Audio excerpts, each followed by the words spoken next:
Mortuary. It is a real honor and pleasure to have you here with us, Sandy. And before we get started, I just want to remind our viewers what Phoenix Life Transitions is and why we started it. So Phoenix Life Transitions is an online community that I and some friends decided to start just to help people who are facing difficult life transitions, such as the loss of a spouse or a parent, or caring for an aging spouse or parent. These can be very difficult times. We go through a sense of loss, grieving, sometimes financial disruption, and a need to relocate even sometimes. So we put together this group, and we're bringing in caring professionals like Dr. Sandy Hallett to talk to us and create these resources that we can go back to. And with that, I will just want to say to Sandy, thank you so much for joining us here today. I've been looking forward to this, and let's get started. Let's start first with a little bit about you and your background. So tell us about the position that you hold at Hanson's, and how did you get there? Thank you, Ronald, and it's a pleasure to be here today. My position at Hanson's is called a grief specialist, and I've been with Hanson's about 15 years, and what I do is I work with people after the death of their loved one to help them to understand and navigate the realities that they're facing at this time. Sometimes those deaths were expected and sometimes they were unexpected. But it's a hard time for people. It's a very hard time for people. And sometimes people need someone to listen, someone to talk to, somebody to bounce ideas off of. Sometimes people have a lot of questions about what is normal and not. And that's my job. I work with people individually as well as on the telephone. And one of my biggest roles is to listen to people and to validate their feelings. So how did I get here? Well, it was a kind of an unusual trek. I grew up in a very small town, living with my grandmother across the street from a funeral home. And so from as young as I can remember, she would take me to the funeral home several times a week as people died. So that was comfortable for me. And I remember her reading the obituaries in the paper every morning. And I am one of those people who still gets the newspaper, and I still read the obituaries every morning. And, you know, people joke and say, I'm looking for my name, and if it's not there, it's a good day, and I'll get up and I'll go. So that's kind of funny, but it's kind of true. And so being involved with death type things has been part of my life for a long time. I remember the first funeral I went to was in the first grade, and it was Herman the Turtle in our first grade class. And we had a full ceremony for Herman the Turtle, complete with the songs that children know how to sing, which was Jesus Loves Me and Twinkle, Twinkle, Little Star. That's all we knew. And Herman got a nice send off. But through the years of school, I majored in home ec as an undergraduate, and I took a lot of classes in family living, and some of those involved economics as well as family dynamics. And again, this all sort of played into this, to the grief part. I've done a lot of self-study on those things, taken a lot of classes. And about 20 years ago, I started volunteering for an organization called New Song Center for Grieving Children. And they work with families who are bereaved. It's part of Hospice of the Valley. I don't do groups for them anymore, but I train new facilitators now. So when the opportunity at Hanson's came up, my mentor, Eloise Cole, had this position for many years, and Eloise took ill, asked for me to cover for her, and sadly, she died a few months later. So it was a transition in that way. So it's the perfect job for me, and it's a very unusual job, as most people would describe it. Right.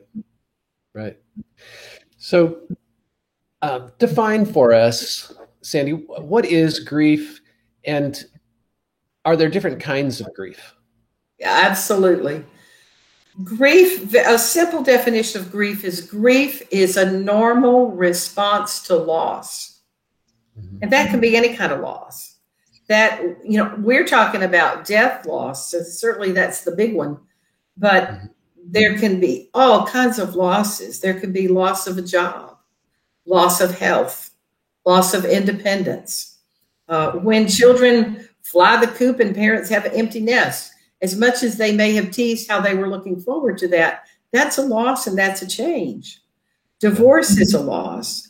Moving or any big upheaval in life is a loss to somebody and creates an unfamiliar and uncomfortable environment that people have to negotiate and navigate. And sometimes they do that better than others. Some people are great at it. Other people, it's very, very hard. So that's in a nutshell. Grief is a natural response. And people respond in quite a variety of ways. Yes, I've seen that in my own life. Well, tell me, Sandy, is there a difference between grief and mourning? Yes, there is. Those terms get interchanged a lot. Grief is about the feelings that we have on the inside. That's my sadness, my joy, my memories, my thoughts of shoulda, woulda, coulda, my regret, my guilt. That's my inside. Mourning is what happens on the outside. Okay. Mourning are the things that we can observe. Funerals, memorials, flags at half-staff, the rituals that we do to honor someone, sending flowers, bringing food, sitting Shiva. These are all mourning rituals. And very often it's the mourning rituals who help us heal with the grief experience. I see. Sadly, a lot of those things have been diminished over the years or truncated so that they aren't happening as much. And that's a really tough thing. Like during last year, and to some extent, even this year, with the COVID restrictions, so many people died of whatever reason they died from, right. And families weren't able to gather or travel so well, or they could only be together in very small groups of 10. Right. And in a normal situation, many times those families would have had a large funeral, 100 people, 200 people. They would have had visitation. They would have had people in their homes bringing them, food and showing their sympathy. And sadly, during COVID, that was one of the huge losses on top of grief is people weren't able to gather in community for the normal types of support that help us get through really hard times. Yeah. Well, that was very interesting. I've heard of stages of grief. Can you talk to us a little bit about that? Most people have heard of stages of grief, and that came from work done in the late 1960s by Elizabeth Kubler-Ross, who was a pioneer unparalleled in the death and dying community. Okay. She's the person I think who's probably primarily responsible for bringing hospice to the United States in the 70s. But what people are familiar with, and if anybody's ever had a psych class, they've heard this, are the 5 stages of grief. And as she described them then, they start with denial. I can't believe this is happening. Right. It's not happening. Anger. I'm so upset that this is happening. Bargaining. Okay, God, if you will only fill in the blank, I will do. If you will save my loved one, I will do anything. Mm-hmm. Depression, the sadness, the deep sadness of the reality of what's going on. And then ultimately acceptance of impending death. What's important to note is that when Dr. Kubler-Ross came up with these, she was working with dying patients. Uh-huh. She was not working with bereaved families. Okay. So there's a big difference there. What do you bargain with after your loved one has died? Yeah. Now, all those feelings do come up in normal grief. The important thing to remember is not everybody has all of them, and they certainly aren't nearly so orderly and stair-stepped. Okay. And she even said later in her later years, wow, that really confused people. It was better than nothing, but when it's taken as absolute and definitive, it makes people try to get pigeonholed in a place. And grief isn't something that you can pigeonhole. It is so dynamic. Mm-hmm. And so kind of tough on that one. So I'll have people call and they'll say, I'm in the whatever phase. And I'll say, well, we'll talk about those feelings, but let's don't worry about phases. Okay. It's not nearly so neat. I wish it were. There are a lot of other models that are a little, I think probably a little more appropriate, but hey, it was a start, and that's what pioneers do. They're the first one out, and they give us something we didn't have before. So it got people talking about death and dying. That's an immeasurable gift. Right. Okay. Well, that was helpful. Now, what is normal grief? Because as you said, there's these different stages and people are different. So what is normal grief and what is complicated grief? Normal grief looks and feels like you're losing your mind. Oh, yeah. And that sounds like impossible, but normal grief has so many normal things that go with it, yet they contradict each other. Okay. So some examples would be, for some people, they want to sleep. They just want to go to bed and pull the covers up and sleep. For somebody else, they can't sleep at all. They go days without sleeping and they're exhausted. Both are normal. Some people can't eat. They lose a lot of weight. Other people will eat everything that's not moving, even almost in their sleep. They can't stop eating. They're both normal. Some people want to be surrounded by people. Other people want everybody to go away. Sometimes people who think they want to be surrounded, when people come around, they just want them to leave. Some people want to talk. Other people go inward and they're very quiet. Sometimes people have big feelings, and one of those big feelings might be angry. And who are they angry at? They might be angry at the medical community. Some, doctor, nurses, whoever made the diagnosis, missed the diagnosis, or treated the patient but wasn't able to save them. Sometimes people will say, the doctor said we had X amount of time, and that wasn't what it was. Yeah. Sometimes people are angry at another family member. Maybe there was a difference of opinion on the treatment protocol. Sometimes people are angry at themselves. I shoulda, woulda, coulda. And then it's very common for people to be angry at God or whatever spiritual entity they may have. Why did God take my loved one when who was such a good person, and there's so many mean people out there that are walking around? So all of those things are normal grieving. And yet when somebody is experiencing them, there's nothing about that feels normal. Inability to concentrate or focus, forgetfulness. If people have, emotional outbursts at people for inappropriate things, being easily offended, easily hurt. Imagine that people, when they're grieving, they're just so hypersensitive. So they are registering pain very often more than you or I might at that time. And then at the other end of that spectrum, some people are numb and they feel like a zombie state and they don't feel much of anything. If people have most people have some kind of vices. A lot of times when they're grieving, they go more deeply into those vices. So that might be alcohol, or it might be drugs, it might be gambling, it might be the refrigerator, whatever it is. And typically those things, people enter into those more significantly to not feel the feelings that they're having. And the thing about grief that's so important is, and this is the hardest part, is you've got to feel it to heal it. Mm-hmm. And who would want to feel all that pain? Yeah. Who would want to feel that pain? Yeah. So that's normal grief.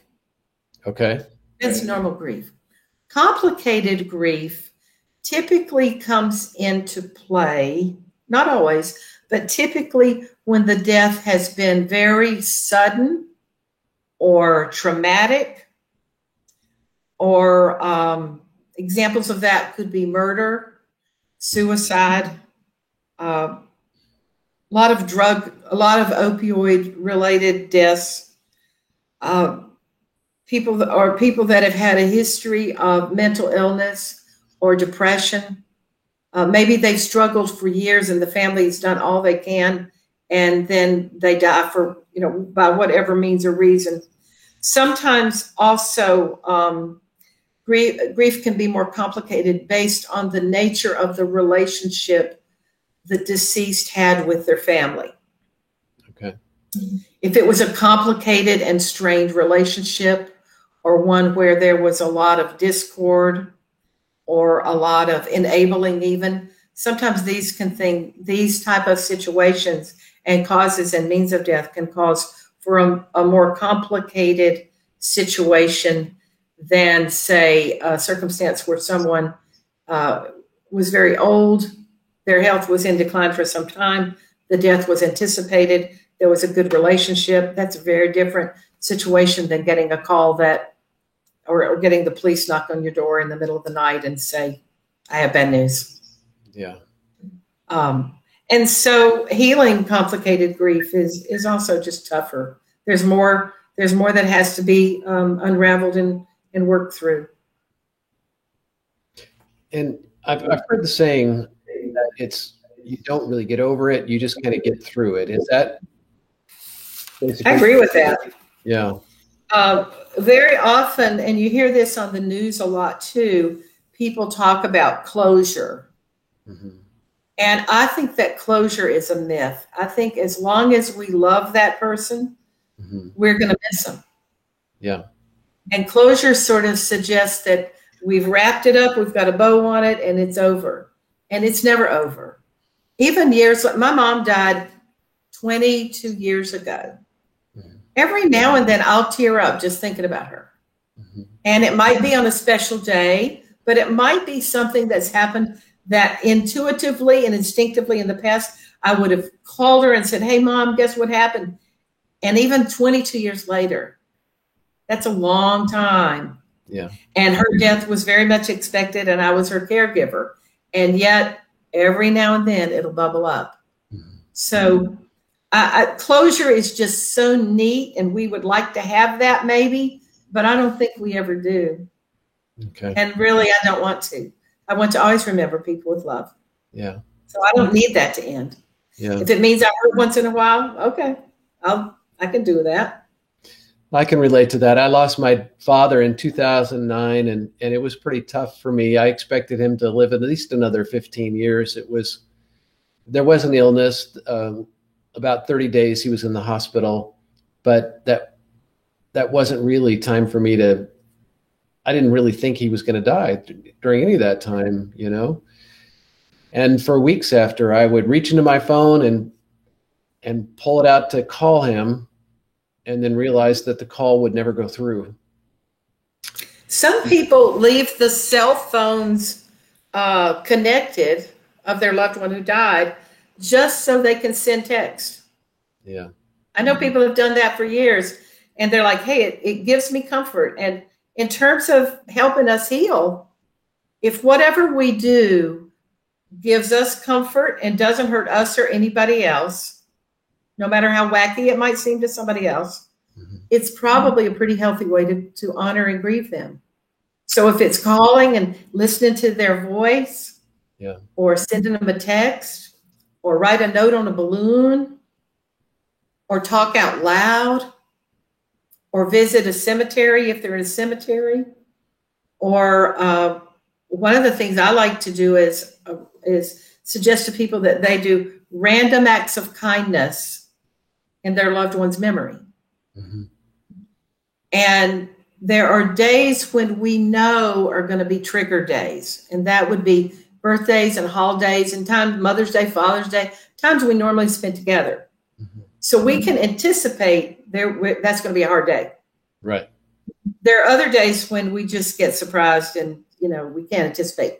But on the days when we can anticipate it, we can do something, we can plan ahead and do something about it. And a favorite quote I have by somebody named Jamie Anderson is, grief is love with no place to go. Mm. Think about that.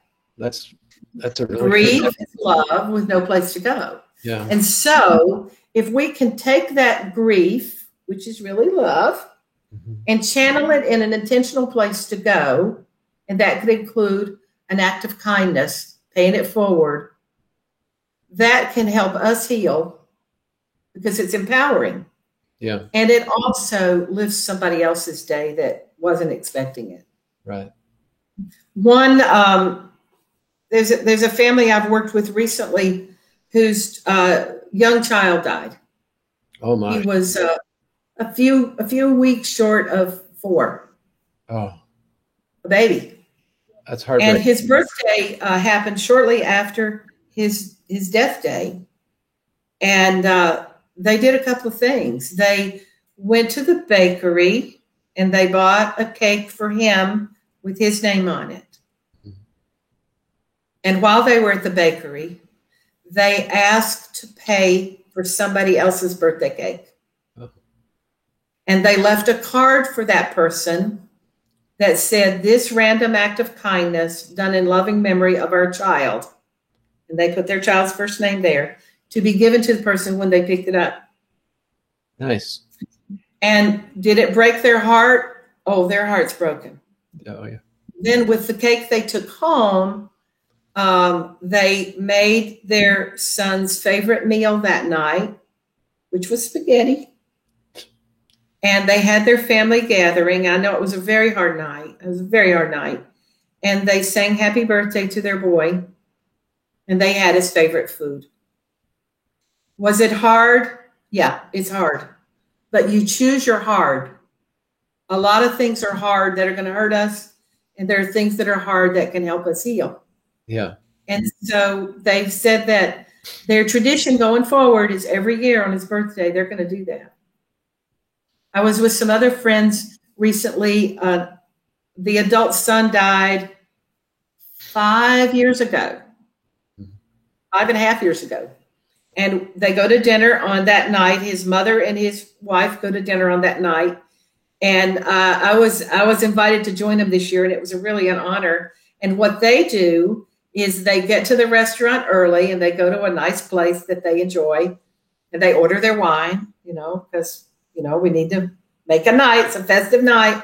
And they scope out somebody, and they decide they're going to pay for their dinner. Oh, nice. So they give the waiter the same card, and they put his name on it. And in this case, he's an adult. They put first and last name. If they wanted to Google him, they could. Okay. And then when the check comes for the other party, it's paid and they get this card. And so when we did this recently, the way we were seated, I could see the table of the 2 people that got it, but my friends couldn't. So I got to do a play-by-play. And they were told that the party had already left the restaurant. So they weren't looking around. And it was just, again, it's an empowered feeling and it's an act of love. And we can do that. We can do that anyway. Yeah. But when we're feeling helpless because we can't give to the person we want to, right, we can still give. Yeah. We can still give. That's a great story. Thank you for sharing actually both of those stories. They're just heart-wrenching to think about a parent losing a child, whether that child is a toddler or an adult. And it happens, and it's infinitely sad. Yeah. But in both these cases, they took a little bit of control of that grief and said, "Okay, this is what I'm going to do with it." Yeah. We cried through all of it. Yeah. But it was a better cry than some cries. I'm working right now with a couple who lost their adult son, and they want to honor him. They're selling their home, but they want to honor him in the way that whole process is done. And I completely get that. I totally understand where that's coming from, and my heart goes out to them. With I can't even imagine losing one of my adult children. It would be catastrophic. So let's move. Some people aren't here long, but they leave a big footprint on our heart. Oh yeah, absolutely. So you kind of mentioned that we don't all grieve the same. You were talking about how some things that we might do that we feel comfort from, other people might think really odd and strange. But we don't really need to worry about that, do we? No, we don't need to worry about that. What we need to do, well, sometimes they are strange. I hear strange things. I do strange things. And I'm not going to share those with you right now. But the point is, as long as what we're doing comforts us, doesn't hurt us, doesn't hurt anybody else. Yeah. It's working for us. And what we do at one time may be very different than what we do in 6 months. Right. What works now may not work in 6 months. What would be helpful in 6 months would be ridiculous now. Right. But the thing about it is to be respectful that other people are going to do some things differently than me. And that comes into play in families a lot too, where somebody will say, so-and-so is not even grieving. He doesn't even cry. Yeah. Well, not everybody cries. Right. And not everybody cries when you're looking. Right. And other people wail and it looks a little unrestrained. But I've been with a mother when she was told her child died, and I will never forget the sound of that wailing. I've been with couples who they've been together for 60 years. They never want to say goodbye, and they've got to. Yeah. And that just is such a heart-wrenching moment for people that however they act and whatever comes out, it's okay. Right. It might make someone else uncomfortable, but if that's what they need to do to heal, for people that are holding a lot in, I'm like, get in the car, turn your radio up as loud as you can and scream. Yeah. It's a safe place. Don't do it when you're driving. Pull over. Get in the shower. Shower is a great place to cry. Yeah. Sometimes I've suggested people get a punching bag. They just need to get it out, because if we don't get it out in a controlled way, if we try to push it all down, we're going to get sick. Yeah. And then we're going to explode like a volcano, and then people are going to get hurt, and people are already hurting. So it's finding a safe channel. Writing letters is great. Writing, journaling is wonderful. Sometimes if we have to write an angry letter, we write it and we can burn it. Right. These are all things that can be helpful to people. Good. Well, thank you for sharing that. I've got another question here for you. What is the biggest risk factor when people are grieving? I think it's isolation. Okay. I think it's people when they isolate themselves, and sometimes people are introverts and they're not used to having people around a lot anyway. But when people are in isolation, and that was part of COVID that made it hard too, is their mind just starts playing tricks on them. And if they are inclined toward depression, it gets much worse. We need each other. We don't need a crowd around, but we need each other. Right. We're made to be in community with people. Mm-hmm. So every storyteller needs a listener. Mm-hmm. And part of grief is having somebody witness our story and our pain and our struggle and our love. Right. And our love. And when grief is witnessed, it's validated. And when our feelings are witnessed, they're validated. And when we're feeling out of control anyway, we need that validation and we need that support. Sometimes it's not words. Sometimes we just need somebody to give us, just to hold us. Right. Sometimes we need somebody to say, we've got to get up and take a shower today. It's been a week and it's not right. And I smell you before I get in the house. Yeah. So we need a shower, and I'm going to turn the water on and you're on your own. But so sometimes we need people around us to do for us. Sometimes we're not able to do for ourselves. Right. That's why you think about it. When people bring, I call this cards, calls, and casseroles for about the first month. Yeah. People call to check on you. Mm-hmm. They bring you food or they send food. Yeah. And then you get mailbox or emails or things like that. There's a lot of support typically. And that's usually for about a month. And then those people because they, how are you, Ronald? You say, I'm doing great. Like, good. I want to hear that. And they go back to their life. Yeah. Truth is, you're not doing great, Right. but that's what you say. Sure. And then we feel like they forgot us because they went back to their life. And we've got to remember that we have been them many times. We have sent a card, a call, and a casserole. And we went back to our life because it is our life.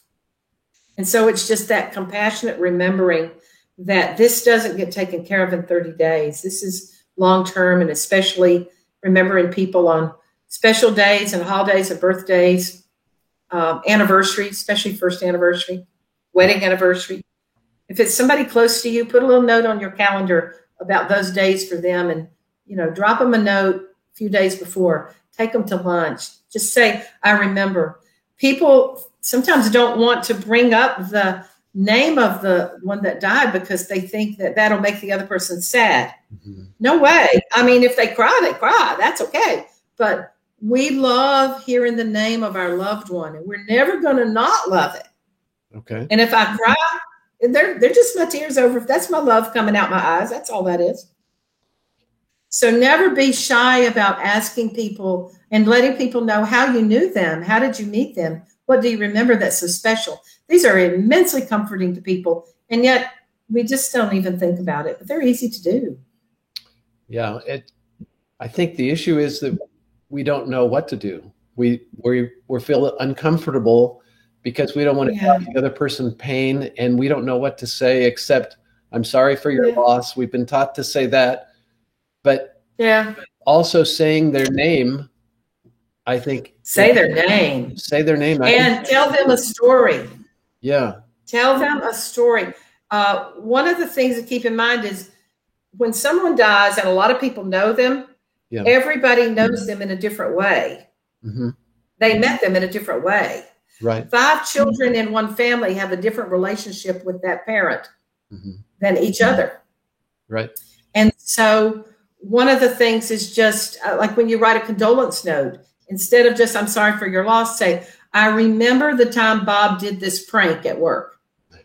Or when I think of Gloria, I will always think about her chocolate chip cookies because she did have the best chocolate chip cookies. And that's very personal. And the family may or may not know about those things, but they will smile and they're like, oh yeah, chocolate chip cookies. Yeah. I saw a headstone once that had a woman's recipe on it for Christmas cookies. And she had never given it to anybody. And she said, over my dead body, will you get my recipe? Their family had that recipe put on the headstone. Now, was it accurate? Yeah, I hope so. Some people leave something out, but I don't know. But it was, it was, I guess she was a prophet in that regard. She had the last word. That's funny. That's funny. Listen, Sandy, earlier we had a conversation and we talked a little bit about legacy letters or ethical wills. And I was really fascinated with that whole subject. Would you tell us a little bit about those? I love ethical wills. And most people are familiar with the term about having a will. And a will, and you talked about that last week on your program. So what a will is, it is a statement and a distribution of my tangible assets. Mm-hmm. My television and my grandmother's quilt and all my money, and my house and maybe my dog. Yeah. So these are tangible assets that we put in a will. An ethical will is a statement of our values as opposed to our valuables. Okay. So that could be me giving advice, of how I think, the rules people should live by, the lessons I've learned in life. It can be an epistle that goes one for everybody. I went to a family, to a funeral of a friend's dad, and they read a letter from him that's essentially an ethical will or a legacy letter. He had written it 25 years before his death. Wow. The paper was all yellow, and it was to his children, and he was giving them life advice. And one of the things he talked about is that they'll go through trials and tribulations in their life, but as siblings, they must stay together. They absolutely must stay together. And he said, you may not agree on politics. And then he suggested what they should be. I'm going to leave it out. But he said, sometimes one of you might have some financial problems, and it's your duty as a sibling to help them out. And he said, I'm not talking about loaning them money. Give them the money and help them out, because we are a family first and foremost. And he talked about faith. And these are things that were very important to him. This letter had been written long, long ago. It was locked in his safety box, with his important papers to be shared after his death. It was very moving. Now, sometimes a family member might write a letter to individuals in their family. Mm-hmm. And that's what my mom did, unbeknownst to me. She had written a letter, 3 kids in the family. She had written a letter to each one of us, sealed it, and put it in her little secret box. And we got them after she died. And I know what mine says. I know what my brother says. I don't know what my sister says. But I know that she told us very, very, very different things. Mm-hmm. But what it was a love letter. Mm-hmm. And so this is something that any of us can do right now. Right. We can update it if we want to, but we could do that right now and have that available for our family. Yeah. But I would also suggest that if you're doing that, don't wait until you're dead to communicate that information. If you love them, now is a good time to tell them. Right. You can tell them again. It's not like it's not like a one-time thing and you're all done. But a legacy letter really helps us reflect on our own values and what's important for us and what do we want for the people that we love. Yeah. There's a really good book, and it was made into a movie called The Ultimate Gift by Jim Stovall. Okay. And it's a Christian-based book, but it's based on the idea of a very, very wealthy man who had given all his relatives a lot of money. And upon his death, he did a series of videos for his nephew with a monthly challenge. And they were his values. The gift, I think the first one's called The Gift. The second book's The Ultimate Gift. But it's the gift of hard work, the gift of compassion, the gift of charity. And he set up activities if his nephew wanted to accept it for each month for 30 days, a program for him to practice that particular value. And each month he would come back and share with the attorney what he'd done. And, if he did it, he got the next month. If he didn't, it was over. And James Garner was in the movie. It's a good movie. But it was about those 12 important values that this man saw as a gift to his nephew, who was not, he was pretty much a ne'er-do-well party boy. Yeah. And then he had a new experience. Sounds like a very good movie. I'll have to watch that. You can find it on YouTube. Okay. We also talked earlier about anticipatory grief, or what I called pre-planning grief. For example, if somebody's gotten a diagnosis of, a spouse or a parent has Alzheimer's or inoperable cancer or something, how do we deal with that? And what is that about? Anticipatory grief, it's what the word says. I am anticipating. Mm-hmm. I know this is coming, and I don't want it. Right. But I know it's coming. Mm-hmm. And so this comes into place more often in the situations that you just described, where it's a diagnosis. But even with the diagnosis, we hope they're wrong. Mm-hmm. We hope that the prognosis is, while the diagnosis might be right, we hope the prognosis is wrong. Mm-hmm. So it's more time than whatever, or better quality than maybe what's being anticipated. So it's almost like living in two worlds. I'm here with what's going on, and that's hard. Mm-hmm. But I'm also over here with what may be coming based on what I've been told or read or experienced or heard about. Mm-hmm. And so that's a tough one to navigate. You see that a lot, particularly when patients are in hospice. And the role of hospice is to keep the patient comfortable and to support the rest of the family. Yeah.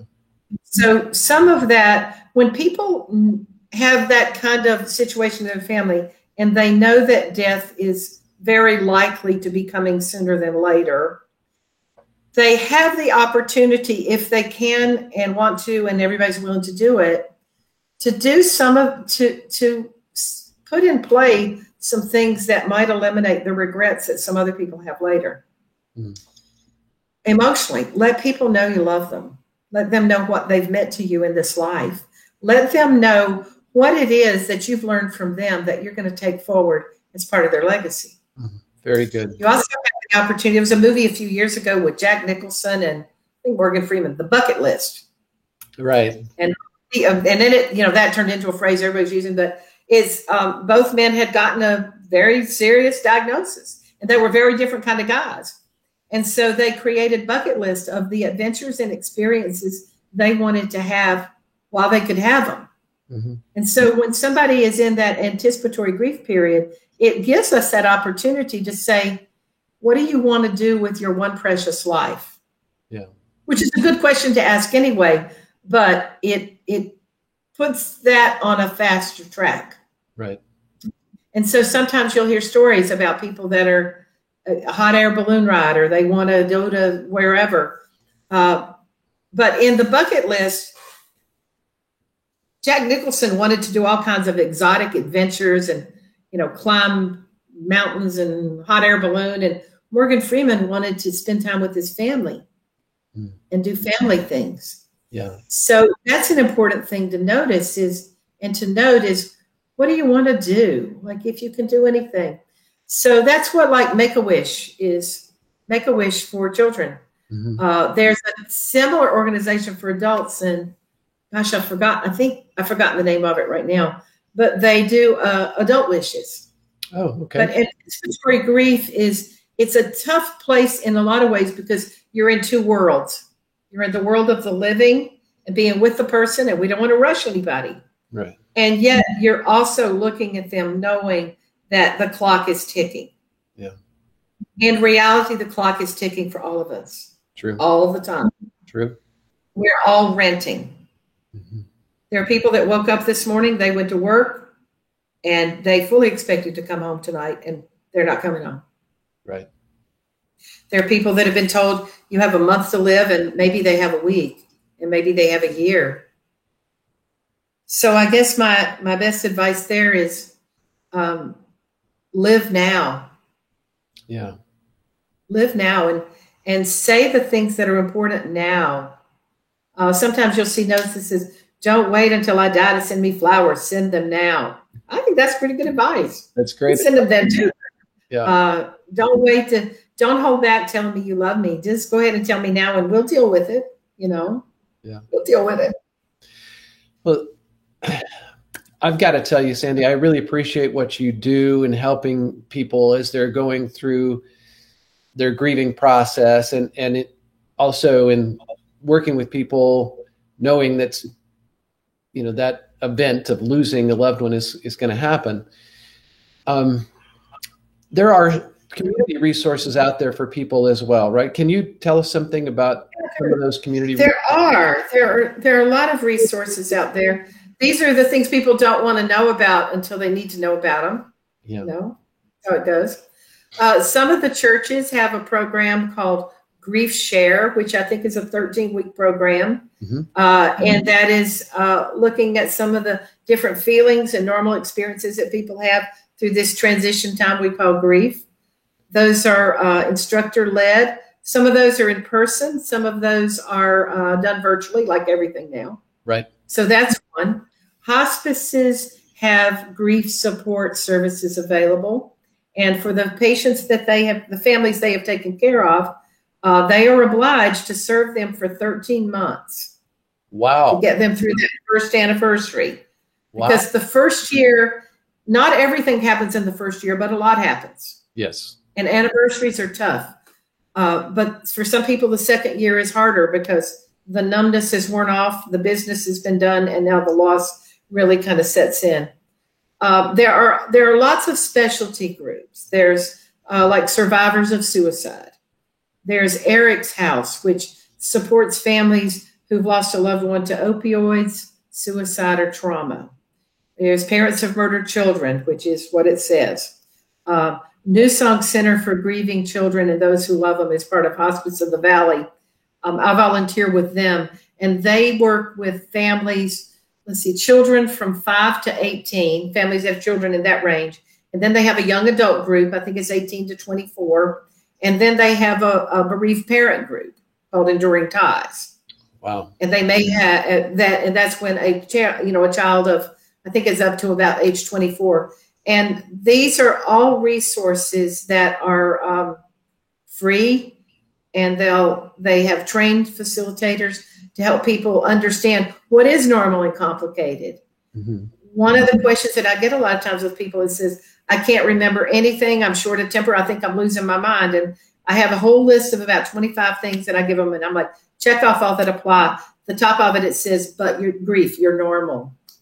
At Hanson's, we have a lot of services. We have grief support group called 6 Simple Weeks. I say it's simple, not easy. Yeah. Sometimes people take that over and over and over. We're starting those back in September. We've been on a hiatus, of course, with the virus. Mm-hmm. I also do one-on-one support for families. There's no cost for any of this to anybody in the community. We have something called a STAR program, something to always remember that we do with children prior to a funeral or memorial service to gather stories from them about the person that died and their relationship, and also to help prepare them for what they're going to see in the next day or so in terms of a service, and help them not be afraid to answer questions they have about burial or cremation or can I touch the person. Children ask fascinating questions. Kids just don't have filters, so their questions are always more interesting than adults. We also do Christmas memorials. We do ceremony of remembrance.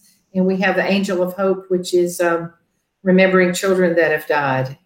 We also have a new healing garden, which is open to anybody that wants to come.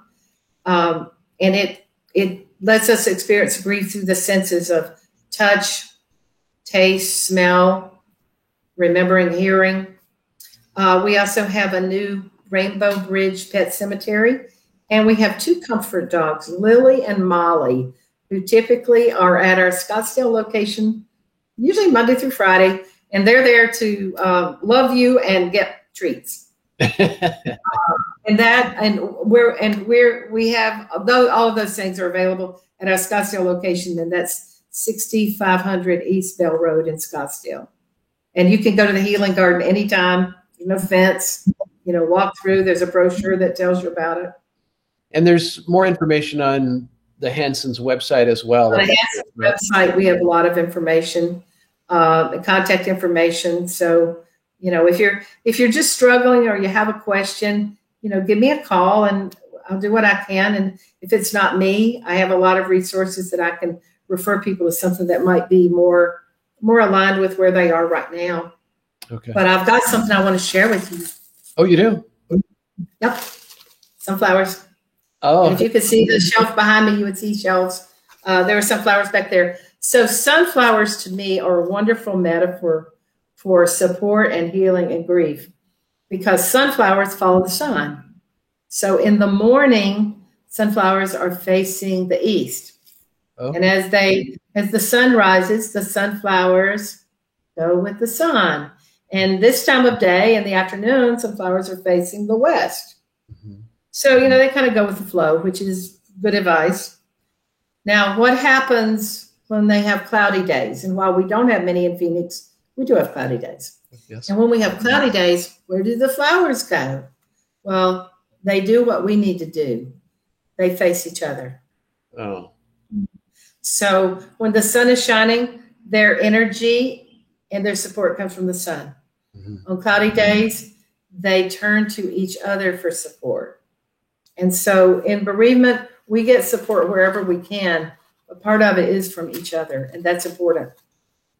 That's awesome, Sandy. I had no idea about sunflowers facing each other on cloudy days. Now you know. That's awesome. That's wonderful. Now you know.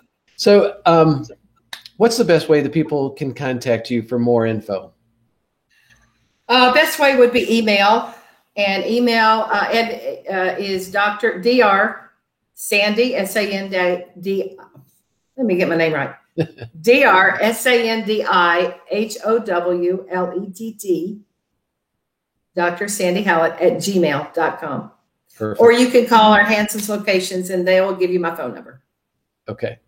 Terrific. Well, thank you so much for joining us. This has been really, really informative. And even though we know each other and we've talked before and we've gone over some of this, I still learned new things here from you today. So, well, and I learned about your dad.